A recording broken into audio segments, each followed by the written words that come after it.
As we continue now with our study of that section of systematic theology that is Christology, we're now about to embark on one of the most important dimensions of Christology that we will be studying, and that involves the atonement.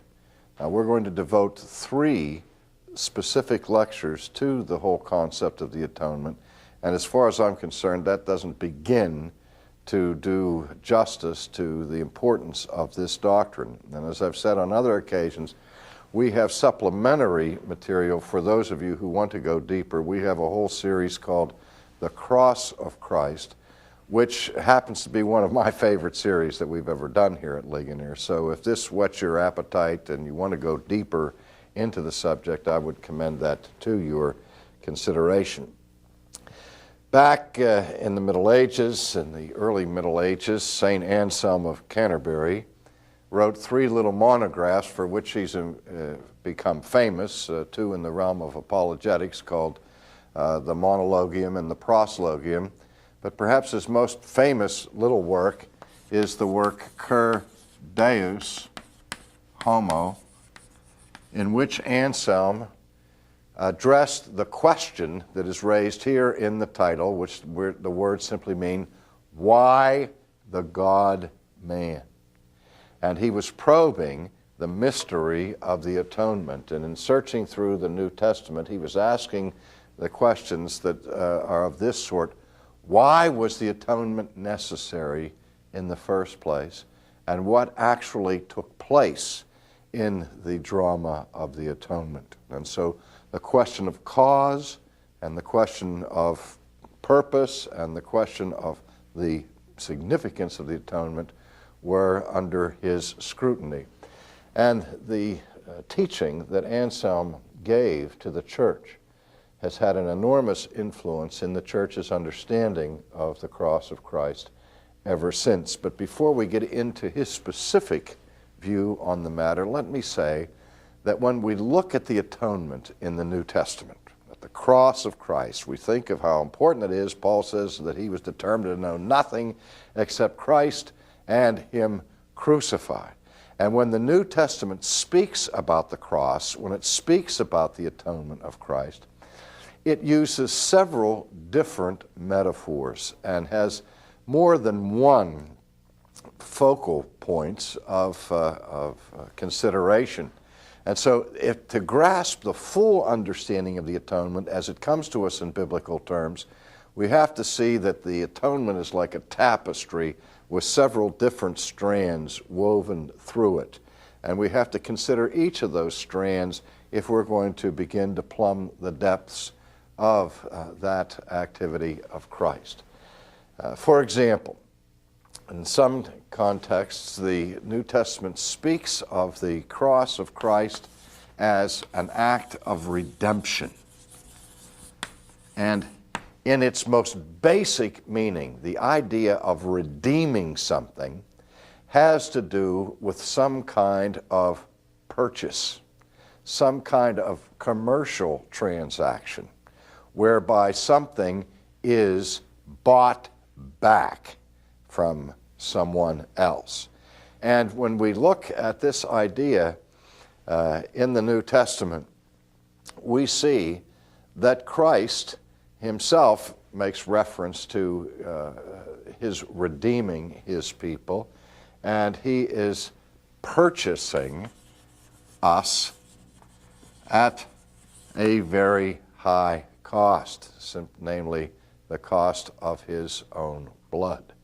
Now, closely connected to this idea of a commercial purchase, which incidentally, you recall that when Christ is on the cross, at the end of his time of suffering, he cries out, "It is finished." And the word that is used there in the New Testament is a word that is also brought over from the commercial arena of the day. It is a commercial term. And it's the term that would be used after somebody had made several payments and finally completed their obligation by paying the last installment. And you see sometimes in our economy, when you finish making installment payments, you'll finally see that wonderful stamp on your receipt that says paid in full. And so again, the commercial language that is involved there. But as I say, closely related to this are various types of so-called ransom theories. And the ransom theories that have emerged in church history, as I say, are more than one type. One of the most popular is that Christ paid a ransom to Satan in order to release his people from their captivity as Satan's hostages. Just as somebody today may be inclined to pay ransom to a kidnapper, so Christ is said to have paid a ransom to the prince of this world who had taken control of his people. I personally am not too keen on that theory because I think it gives more authority and more power to Satan than Satan deserves. Others talk about Christ paying a ransom to the Father by virtue of paying a debt owed not to Satan but to God in order to purchase his people. And we'll explore that a little bit more deeply later. Also closely connected to this commercial idea is the idea of the Old Testament bride price, where we find in the book of Exodus the rules and regulations that are set forth in the Mosaic Law for indentured servants and for those who are entering into marriage.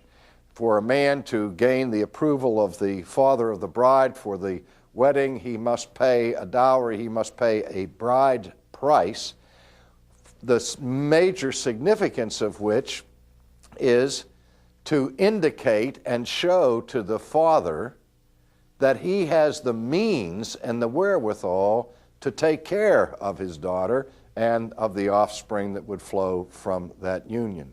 But there's a strange twist to that in Exodus with specific reference to indentured servants.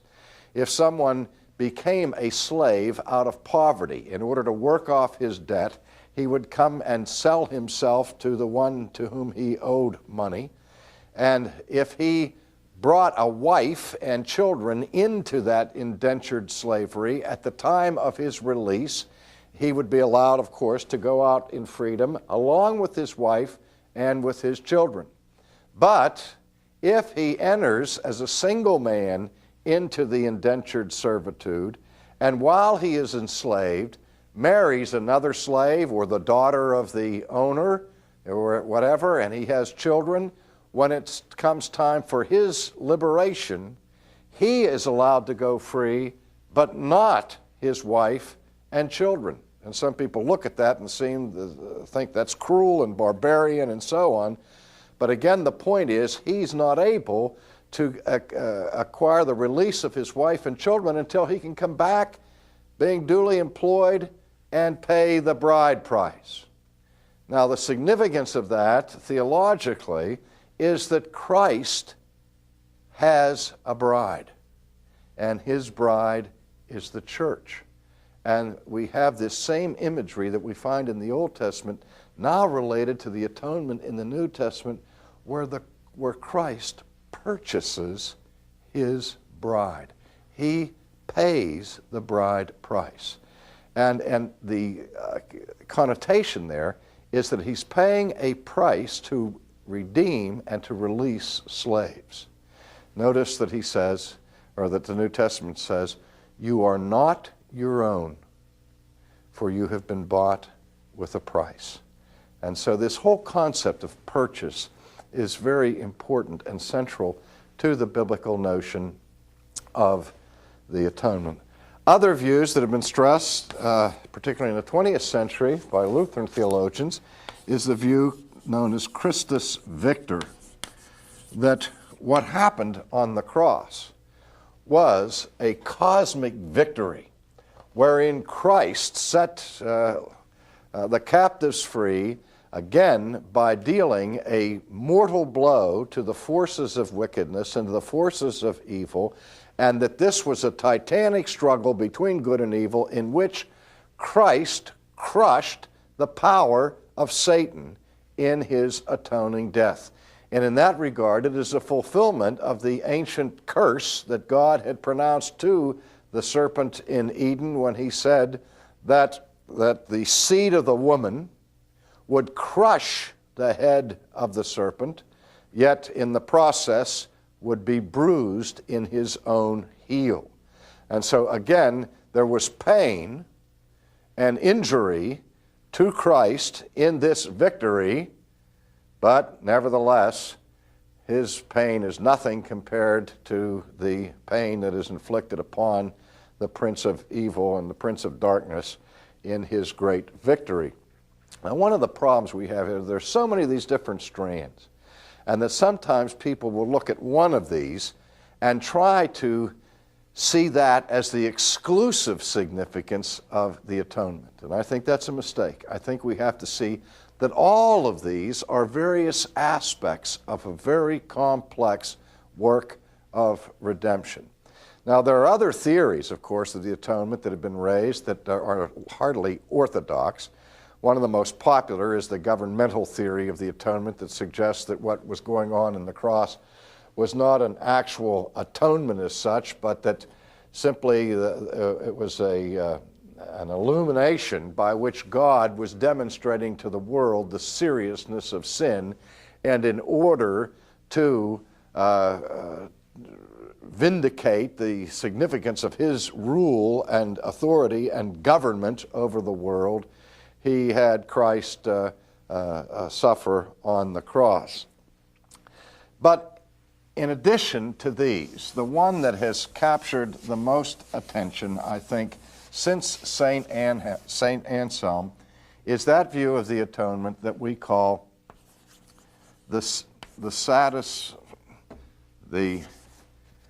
somebody needs to atone for my spelling errors here, satisfaction theory of the atonement. And this goes back to not only to the New Testament, but to Anselm's elaboration of the cause and need for an atonement. Just recently, I spoke with a man who was very much opposed to the whole biblical theology. He said he believed in God, but he didn't believe in the Christian view of God, and he said because it was ridiculous to believe in a God who would require a blood sacrifice in order for him to be reconciled with human beings. And he was outraged by that, saying, what kind of barbaric God is that, who is so vengeful and so mean that he would require this sort of thing? And I answered in one word. I said, a just God. Now, of course, that's what he couldn't swallow. He thought that a just God, a truly righteous God, a truly good God, would simply unilaterally forgive people of their sins and not impose such bloodthirsty requirements as an atonement, for example. But again, the principle by which Anselm developed this satisfaction theory was based upon the justice of God. This is an attribute of God that is not the most popular attribute that we find with the nature of God. Many people would prefer to think strictly in terms of God's love or of God's grace or his mercy, and like this fellow that I spoke to recently, have an allergy to the idea that God is a God of justice. And yet, if we look at the biblical understanding of justice, we see that justice is related closely to two other aspects or categories. First is the aspect of righteousness. Justice and righteousness are distinguished in the Bible, but never separated. Justice is an element, a necessary element of true righteousness. And by extension, it is a true and necessary element of goodness. My discussion with this fellow I mentioned a moment ago really focused on whether God is a good God. He doesn't like the Christian faith because he thinks that Christianity teaches a bad God. And the reason he teaches a bad God is because he exacts punishment for sin. And I said, I think this, on the contrary, illustrates dramatically the goodness of God. Why do I say that? Well, you remember the situation in the Old Testament when God announced that he was going to pour out his judgment on Sodom and Gomorrah, and Abraham interceded in behalf of the people and was worried that God in his vengeful wrath would bring punishment and injury to innocent people along with the wicked, which was a concern that Abraham should never have had for a second. But in that discussion that he had with God, he raised a question which was a rhetorical question, the answer of which could only be yes. And the question was this: will not the judge of all the world do what is right? Now, see, what Abraham was thinking there was right on the mark. Abraham understood that the Lord God omnipotent, the supreme judge of all human affairs, doesn't know how to do anything except that which is right. The one thing that brings comfort to us is to know that the supreme judge on heaven and earth is always and everywhere righteous. He is above bribery, he's above corruption, and he doesn't make mistakes. He's omniscient, and in his judgments, he's perfect in his evaluations. He brings all of the mitigating circumstances into play whenever he renders a decision. He is the perfect judge. But in addition to his perfection of knowledge, we understand that this judge of heaven and earth is good. And a judge who never punishes evil